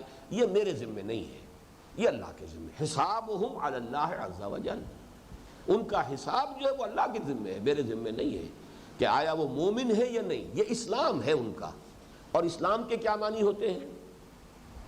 ٹو گیو پیس۔ جب وہ اسلام لے آئے تو انہیں امن مل گیا۔ اعتصموا فاذا فعلوا ذلک فاذا فعلوا ذلک فقد اعتصموا، اعتصام کے معنی اپنے آپ کو بچا لینا، اور بچاؤ کے لیے کسی کے ساتھ چمٹ جانا، گویا کہ انہیں تحفظ حاصل ہو گیا۔ وَعَصَمُوا دِمَاءَهُمْ وَأَمْوَالَهُمْ، انہوں نے اپنے خون بھی بچا لیے، اپنے مال بھی بچا لیے۔ جب مسلمان ہو گیا تو مسلمان کا مال بھی محترم ہے، اس کی حفاظت کی جائے گی، اس کی گارنٹی دی جائے گی، اس کی شورٹی دی جائے گی، اس کی جان بھی محترم ہے، اس کا خون نہیں بہایا جائے گا۔ تو جیسے ہی یہ تین کام کر دیں گے وہ مسلمان تسلیم کر لیے جائیں گے۔ مسلمان تسلیم کر لیے گئے تو جان و مال محفوظ ہو گیا۔ البتہ یہ کہ اب ان کے دل میں کیا ہے اور کیا نہیں ہے، اس کا معاملہ اللہ کے حوالے ہے، اس کا مجھ سے تعلق نہیں۔ ایک الا بحقھا، لیکن یہ کہ جان اور مال غیر مشروط طور پر محفوظ نہیں ہو گئے۔ اگر فرض کیجئے یہ مسلمان چوری کرے گا تو ہاتھ کاٹ دیا جائے گا، اگر یہ مسلمان ہونے کے بعد شادی شدہ ہونے کی صورت میں زنا کرے گا رجم کیا جائے گا، مار دیا جائے گا۔ اگر یہ مسلمان ہونے کی صورت میں کسی کو قتل عمد کرے گا، کسی کو جان لے گا، تو اگر اس کے ورثاء چاہیں گے مقتول کے تو اس کی جان لے لیں گے۔ تو اللہ بحقھا، حق جو ہے کوئی آ جائے، اسلام کا حق، شریعت کا حق، اللہ کے قانون کا حق، وہ بات اور ہے، اس سے تو کسی مسلمان کی جان بھی محفوظ نہیں ہے۔ شورٹی جو ہے وہ یہ ہے کہ انہیں اس پاداش میں قتل نہیں کیا جائے گا کہ وہ مسلمان نہیں ہے، جو کہ صرف قریش اور ان کے تابع جو لوگ تھے ان کا معاملہ تھا، وہ عام انسانوں کا بھی نہیں ہے۔ عام انسانوں کا معاملہ یہ ایمان لے آؤ ہمارے برابر کے ہو جاؤ گے، نہیں تو چھوٹے ہو کر رہو، اسلام کی بالادستی اور اللہ کے دین کے غلبے کو تسلیم کرو۔ لا آف دی لینڈ اور پبلک لا جو ہے وہ اللہ کا ہوگا، پرسنل لا میں تمہیں آزادی ہے۔ لیکن یہ کہ اس کے بعد بھی جو مسلمان ہو جائیں، اگر وہ کوئی جرم کریں گے، کسی طرح کی ان سے جو ہے خطا سرزد ہوگی، تو اس کی جو تعزیرات ہیں، جو حدود ہیں، وہ ان کے اوپر نافذ کی جائیں گی۔ اب آخری بات، وقال رسول اللہ صلی اللہ علیہ وسلم، اب یہ قتال فی سبیل اللہ کی جو اہمیت ہے، جو فضیلت ہے، جو اس کا رتبہ ہے، اس کو بیان کر رہے ہیں حضور صلی اللہ علیہ وسلم۔ وقال رسول اللہ صلی اللہ علیہ وسلم والذی نفس محمد بیدہ،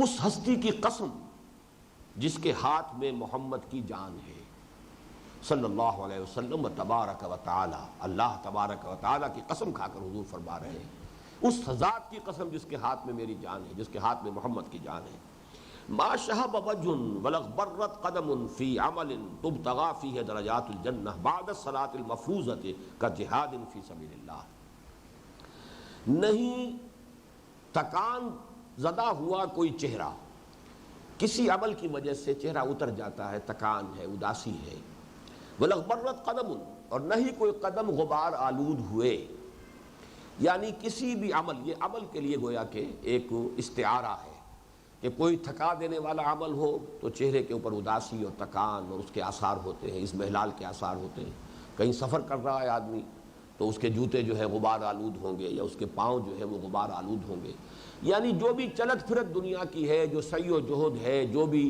محنت ہے، جو بھی کوشش ہے، تبتغى فیہ درجات فی عمل تبتغى فیہ درجات الجنہ، ایسے عمل میں کہ جس سے جنت کے درجات جو ہے ان کی خواہش کی جائے، جنت کے درجات حاصل کرنے کے لیے، یعنی کوئی نیکی، کوئی عمل، بڑے سے بڑی کوئی نیکی، بڑے سے بڑا کوئی عمل جس سے کہ جنت کے درجے انسان حاصل کرنا چاہے، بعد الصلاۃ المفروضہ، نماز، فرض نماز کے بعد ایسا کوئی عمل نہیں ہے کہ جہاد فی سبیل اللہ، اللہ کی راہ میں جہاد سے، یعنی صلاۃ المفروضہ جو ہے نماز فرض، یہ تو چونکہ اسلامی معاشرے کے لیے ستون ہے، الصلاۃ عماد الدین، یہ تو دین کا عمود ہے، یہ تو ظاہر بات ہے کہ جہاد فی سبیل اللہ کے ذریعے سے اسلام کا معاشرہ قائم کرنا، اسلامی ریاست قائم کرنی ہے، تو جس جگہ پر اسلامی ریاست قائم ہو گئی وہاں تو ستون جو ہے وہ پورے طور سے نصب ہو جانا چاہیے، وہاں تو وہ جو بھی ہے، جو عمود ہے وہ قائم ہو جانا چاہیے۔ تو بعد صلاۃ المفروضہ، صلاۃ المفروضہ کے بعد سب سے بڑی نیکی، سب سے بڑا درجات جنت کو بلند کرنے والا عمل وہ جہاد فی سبیل اللہ ہے۔ وَلَا ثَقَّلَ مِيزَانَ عَبْدٍ كَدَابَّةٍ تُنْفَقُ لَهُ فِي سَبِيلِ اللَّهِ، اور نہیں بوجھل کرتا کسی بندے کے میزان کو کوئی شے جتنے کہ وہ اس کا چوپایا جو ہلاک ہو گیا اللہ کی راہ میں، اگر وہ گھوڑے پر سوار ہو کر وہ جہاد کر رہا تھا، قتال، یہ سب قتال کا تذکرہ ہو رہا ہے، گھوڑے کو تیر لگ گیا آ کر، گھوڑا مر گیا، اب یہ گویا کہ گھوڑا جو اس کا تھا اور جو اللہ کی راہ میں کام آ گیا ہے، تنفق کو نوٹ کر لیجئے، یہ نفاق کی بحث میں آتا ہے، نفقہ کسے کہتے ہیں؟ نفق الفرس، گھوڑا مر گیا، نفقت الدراہم، پیسے ختم ہو گئے، تو نفق سے وہی ہے تنفق، کہ جو گھوڑا کام آ گیا، گھوڑا خرچ ہو گیا، کوئی بھی سواری، گھوڑا ہو، اونٹ ہو، کسی سواری کے اوپر انسان گیا تھا اللہ کی راہ میں جنگ کرنے کے لیے، وہ اگر اللہ کی راہ میں کام آ گیا تو جو اس کا میزان نیکیوں کا جو پلڑا ہے جتنا اس سے بھاری ہوگا، اور یحمل علیہا، نہ صرف یہ کہ کام ہی آ گیا بلکہ اس پر وہ صرف سوار ہو کر گیا فی سبیل اللہ، اللہ کی راہ میں، تو جتنا یہ جانور اس کے پلڑے کو بھاری کر دے گا اتنی کوئی اور شے بھاری نہیں کرے گی۔ اس سے دراصل وہ سمجھ لیجئے جو ہمارا جو تصور ہے وہ فرائض کے ساتھ تقرب بالفرائض تقرب بالنوافل.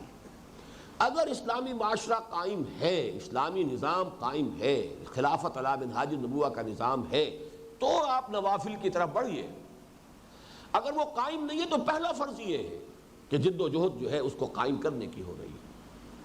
اگر اس سے آدمی دستکش ہے اور وہ تہجدیں پڑھتا ہے اور وہ چاشت بھی پڑھتا ہے اور وہ اشراق بھی پڑھتا ہے اور وہ جو ہے جو شام کو مغرب کے بعد بھی پڑھائے جاتے ہیں اوابین بھی پڑھتا ہے اور روزے بھی جو ہے 3 دن کے بھی رکھتا ہے اور سارے رکھ رہا ہے، لیکن یہ ساری چیزیں بیکار ہوں گی اگر اس جد و جہد میں لگا ہوا نہیں. ہاں اگر نظام قائم ہو گیا، جیسے کہ ہم نے پڑھا تھا مولانا اصلاحی صاحب کی جو کتاب تھی دعوت دین، اس کا چیپٹر تبلیغ کس لیے، کہ اگر نظام قائم ہے تو گویا کہ اب اس نظام کی ذمہ داری ہے. وہ نظام جب کال کرے گا جتنے لوگ آگئے بس، باقی سب جو ہیں بری ہو گئے، باقی اپنی تہجدوں میں لگے رہے، اپنے علمی پرسوٹس میں لگے رہے، اپنی جو بھی اضافی نیکیاں کرنا چاہیں کرتے رہے، اس لیے کہ اس وقت جتنے لوگوں کی ضرورت تھی اتنے آ گئے ہیں. وہ گویا کہ فرض کفایہ ہو جائے گا لوگوں کی طرف سے. لیکن یہ کہ جب وہ دین قائم ہی نہیں تو فرض عین یہ ہے. اب اس کے لیے جد و جہد اگر نہیں ہو رہی ہے تو یہ نوافل بالکل بیکار ہیں، ان کی کوئی حیثیت نہیں. یہ ہے اصل میں وہ دین کا انقلابی تصور کہ اس کے اندر بڑا زمین و آسمان کا فرق واقع ہو جاتا ہے. نظام قائم ہے خلافت علی منہاج النبوہ، تو اب دین کی آگے توسیع ہے، اللہ کے دین کو غالب کرنا ہے بقیہ دنیا میں. یہ ساری ذمہ داری اس نظام کے تحت ہے. وہ نظام جو ہے آج کل سٹینڈنگ آرمیز ہوں گی، جو بھی ہوگا، وسائل و ذرائع ہوں گے، ٹی وی ہوگا، جو بھی ہوگا اس کو استعمال کیا جائے گا، دعوت کو پھیلایا جائے. پھر ہمارا بجٹ جب بنے گا اس بجٹ میں سب سے بڑا حصہ اس کام کے لیے ہوگا کہ اللہ کے دین کی دعوت کو جو ہے ایک ایک فرد نوع بشر تک پہنچا دیا جائے. یہ نظام کے تحت ہوگا. افراد بری ہو جائیں گے، لیکن اگر وہ نظام قائم نہیں ہے تو ہر فرد پر فرض عین کے درجے میں سب سے بڑا فرض نماز ہے، مفروضہ کے بعد، فرض نماز کے بعد. پھر یہ ہے کہ وہ اس کے لیے جد و جہد کرے. اگر نہیں کرتا ہے تو وہ نوافل اس کے لیے بیکار ہے. اس کے لیے وہ جتنے بھی ہے، وہ چاہے ضربے لگا رہا ہو اور چاہے وہ چلہ کشی کر رہا ہو، وہ سب بیکار ہوگا. ہاں اگر وہ سب کام کر رہا ہے اس کو کرتے ہوئے تو نور علی نور ہے. اگر اللہ کی راہ میں قتال بھی کر رہا ہے، جہاد بھی کر رہا ہے اور راتوں کو کھڑا بھی ہو رہا ہے تو نور علی نور ہے. پھر تو یقیناً اس کی بڑی قدر و قیمت ہے. لیکن اگر وہ نہیں ہے، صرف یہی ہے، تو یہ بیکار ہے. یہ ہے اصل میں وہ بات کہ ما ولا ثقل میزان عبد کدابۃ تنفق له فی سبیل اللہ او یحمل علیہا. کوئی بھی اللہ کا بندہ جو ہے وہ جس سواری پر سوار ہو کر اللہ کی راہ میں نکلا ہے، یا جو سواری اس کی کام آ گئی، اس کا گھوڑا یا اونٹ جو ہے اسی سفر میں قتال میں ہلاک ہو گیا، اس سے جس قدر وزن پڑتا ہے اور وزن کا اضافہ ہوتا ہے نیکی کے پلڑے میں، ایسی کوئی اور شے نہیں. یہ ہے وہ حدیث جس کے بارے میں اب آگے لکھا ہے. رواہ احمد، مسند احمد ابن حنبل میں بھی ہے، والبزار والنسائی وابن ماجہ والترمذی، وقال حدیث حسن صحیح. جیسا کہ میں نے آپ کو پہلے بتایا تھا کہ 2 حدیثیں جو ہیں انشاءاللہ اب ہم اگلے جو بھی سبق ہوگا اس میں پہلے وہ 2 حدیثیں پڑھ لیں گے تاکہ یہ سیکوینس جو ہے ذہن کے اندر جو قائم ہوا ہے اس کے ساتھ ہی فوری طور پر ہم وہ حدیثیں بھی پڑھ لیں. ایک جز جو ہے اس میں کہ امرت ان اقاتل الناس، وہ آ گیا ہے ایک روایت میں، وہ حضرت عبداللہ ابن عمر سے ہے رضی اللہ تعالی عنہ. اور جو پہلا جز ہے دین کا پورا جو پورا ایک نظام، پورا دین کیا ہے، وہ ہے ایک دوسری روایت میں جو غالباً 29 نمبر پر ہے 40 نووی میں. تو ان دونوں کے اندر ایک اور قدر مشترک جو میں نے شروع میں آپ کو بتائی تھی کہ حدیث جبرائیل میں اور اس میں ایک قدر مشترک یہ ہے کہ وہ واقعہ بھی حضور صلی اللہ علیہ وسلم کی حیات دنیاوی کے آخری دور کا ہے، اور یہ واقعہ بھی آپ کے حیات دنیاوی کا آخر. اس میں تو صراحت کے ساتھ ہے کہ تبوک سن 9 میں ہوا ہے تبوک کا سفر. اس کے بعد آپ جو ہے تقریباً 1.5 برس جو ہے اس دنیا میں رہے ہیں، اس کے بعد آپ کا انتقال ہو گیا ہے. تو گویا کہ یہ تعلیم نبوی کا وہ پہلو ہے کہ جو سب سے بلند ہے، سب سے گہرا ہے. اور وہ بھی چونکہ قانونی اور دستوری پہلو سے وہ معاملہ بہت اہم تھا کہ اسلام پر قائم ہے سارا معاشرہ اور اسلام پر قائم ہے ساری ریاست کا نظام. ایمان وہاں زیر بحث نہیں آتا، اور اسلام میں صرف شہادت ہے، لفظ ایمان نہیں آتا. وہ حدیث جبرائیل کا اہم ترین موضوع ہے. سبحانک اللہم و بحمدک نشہد ان لا الہ الا انت نستغفرک و نتوب الیک.